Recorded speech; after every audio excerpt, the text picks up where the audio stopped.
Comrades and friends, welcome to the program Global Weekly News, serial number 216, 216.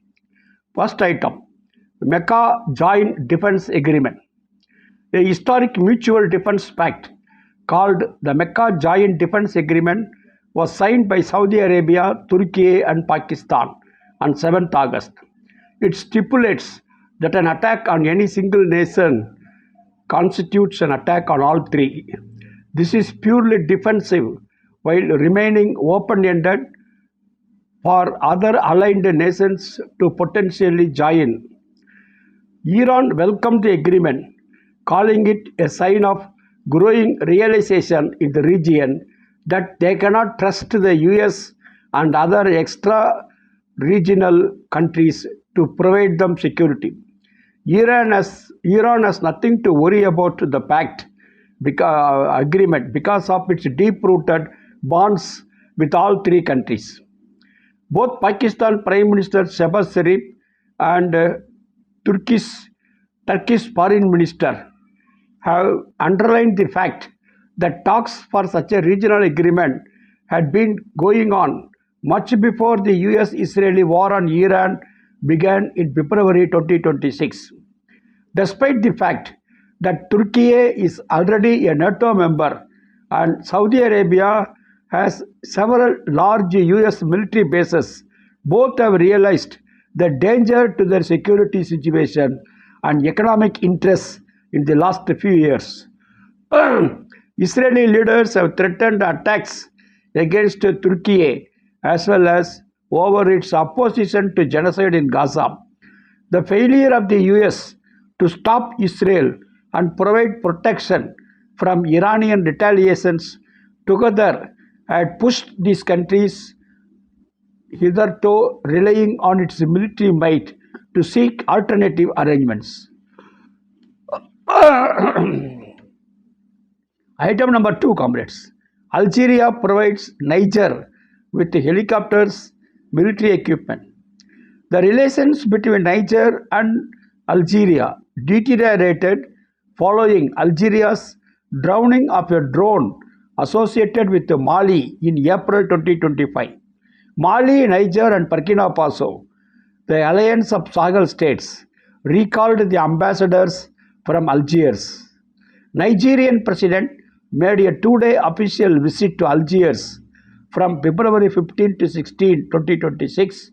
Both sides presented the visit as an opportunity to rebuild relations after a period of diplomatic strain. In a joint statement issued during the visit, Algerian president stressed the close relationship of the two countries, saying that the security of Niger and Algeria was interconnected. He emphasized solidarity between the two countries in confronting terrorism and cross-border organized crime. The two countries share a long border and have historically cooperated on border security, counter-terrorism, and regional stability. The Algerian Ministry of National Defense announced on 9th August that on instructions from President, the Algerian People's National Army had transferred a military donation to the Nigerian Army comprising 4 helicopters and associated military equipment. Item number 3, comrades. Doha Peace Accord.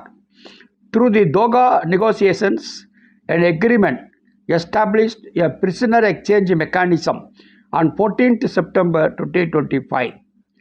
Democratic Republic of Congo and M23 rebel armed groups are parties to the agreement.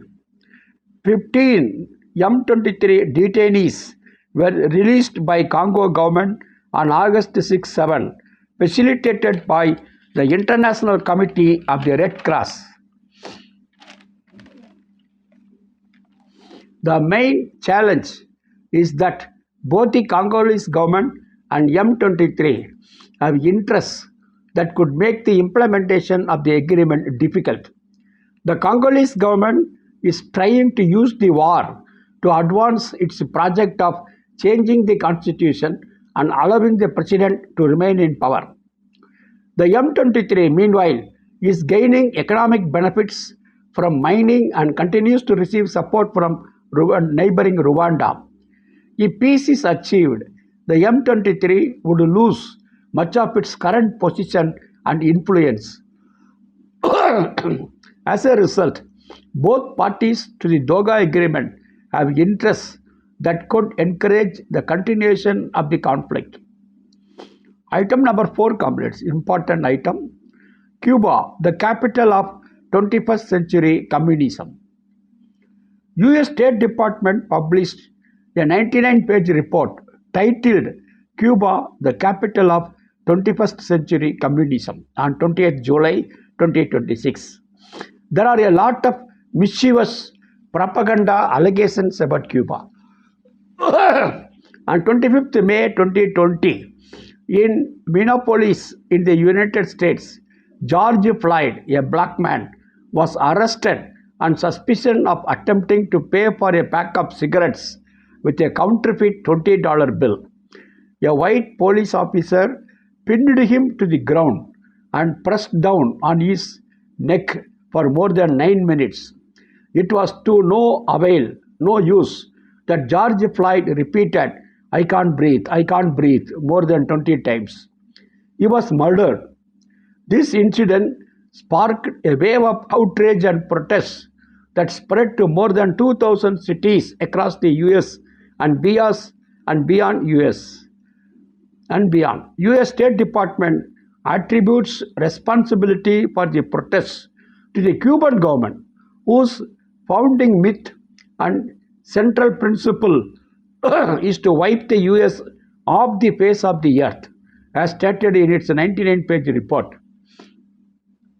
Republican Senator Joseph McCarthy launched an anti-communist crusade between 1950 and 1954 that led to the persecution, dismissal, or imprisonment of anyone accused of belonging to or sympathizing with leftist movements, actions interpreted as anti-American activities. There was never a judicial investigation linking the accused to such activities. Now, in the middle of 2026, the US State Department is appealing to fear to create a fantasy that portrays the Cuban government and its intelligence services as the greatest threat facing the world's greatest military power, US. This creates mistrust among the US population and sets the stage for a possible armed attack on Cuba. In that report, Cuba is accused of having supported resistance movements against dictatorial and criminal regimes in Uruguay in the 1970s. The Sandinista Front, which overthrew the dictatorship in Nicaragua, or the Venezuelan guerrillas of the 60s who fought against the social democratic governments.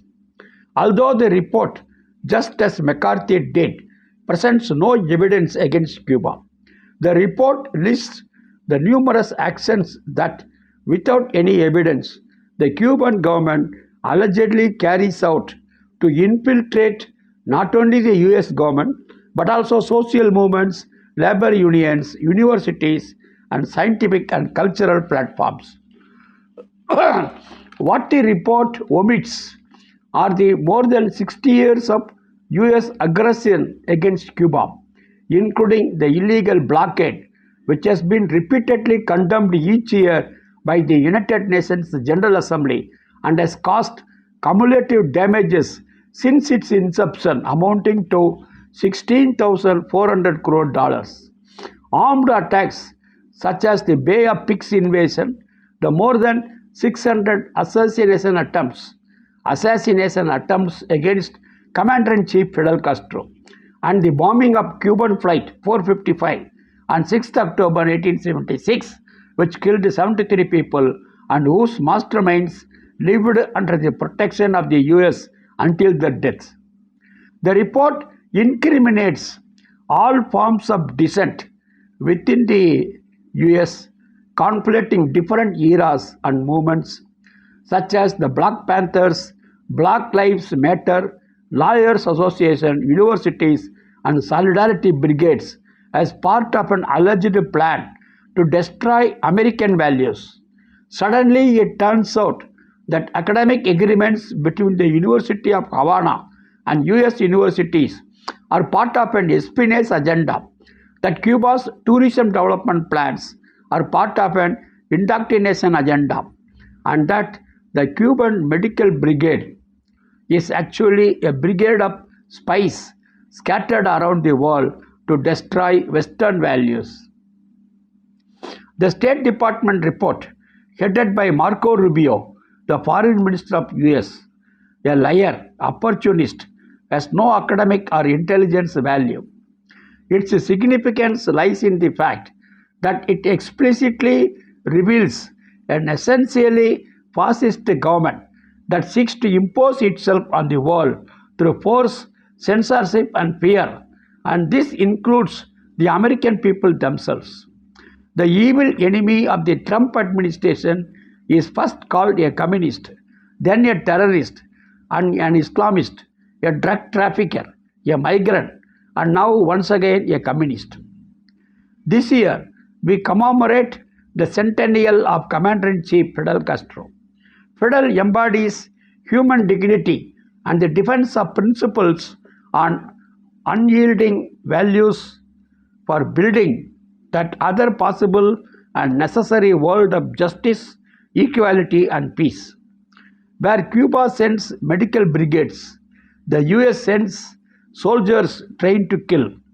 It is the duty of all of us to voice our strongest condemnation of the policies implemented by the US government and to express our solidarity with the brave people of Cuba.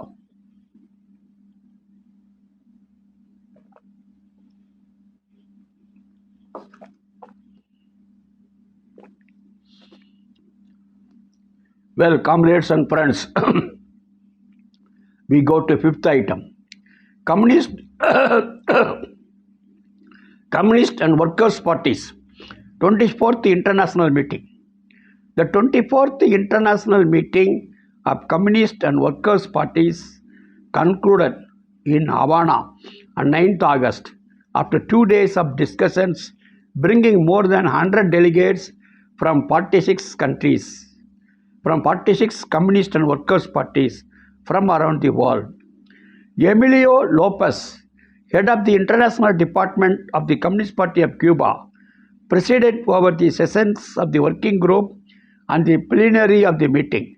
The plenary adopted a joint declaration reaffirming solidarity with the people of Cuba who were resisting US imperialist aggression. The theme of the 24th International Meeting was defending and honoring the legacy of the Cuban Revolution and the centenary of Fidel's birth, deepening solidarity with socialist Cuba, strengthening of our joint actions, and uniting our forces for peace and against imperialist aggression. These are the themes. Politburo member and head of the International Department of the CPIM, R. Arun Kumar, in the meeting paid tribute to Fidel Castro's enduring revolutionary legacy and called for strengthening international solidarity with Cuba in the face of the escalating US imperialist aggression. Citing US interventions in Latin America and attempts to criminalize communism under the Trump administration, he presented the CPIM's view that the attack on Cuba is part of a coordinated global offensive by imperialism against every force that dares to resist the US. Reaffirming Marxism-Leninism as the most valid and comprehensive scientific framework for understanding and transforming society, the party's intervention stressed that capitalism is a moribund system with inherent contradictions, its tendency toward crisis, inequality, and war. On the other hand, the resilience of socialist Cuba and the unprecedented development of China under the communist leadership demonstrate that Marxism-Leninism is a living, vibrant science capable of overcoming immense challenges and delivering tangible benefits to working people. It is the ideology of the future. Finally, comrades, we go to Hiroshima and Nagasaki Day. Over 1 lakh people were instantly killed on 6th and 9th August 1945 when the US dropped uranium and plutonium bombs on the two Japanese cities, Hiroshima and Nagasaki. Tens of thousands more died in the following months from the effects of radiation exposure. The official explanation of the bombing was to force Japan's surrender in World War II, but the act was largely a demonstration of force aimed at the Soviet Union. Communist Party of Greece remarked, it was yet another proof that the imperialists will stop at no crime to achieve their goals. All workers military front, PAME, said that in Greece that our country's involvement in the war means billions of dollars spent on military equipment and preparations and new sacrifices for workers and the people. If it means intensified exploitation with 13-hour workdays, starvation wages, the dismantling of collective bargaining agreements, rising prices, authoritarianism, and repression. On 6th August, anti-imperialist rallies and protests took place in several Greek cities to mark the 81st anniversary of the US atomic bombing of Hiroshima and Nagasaki. Peace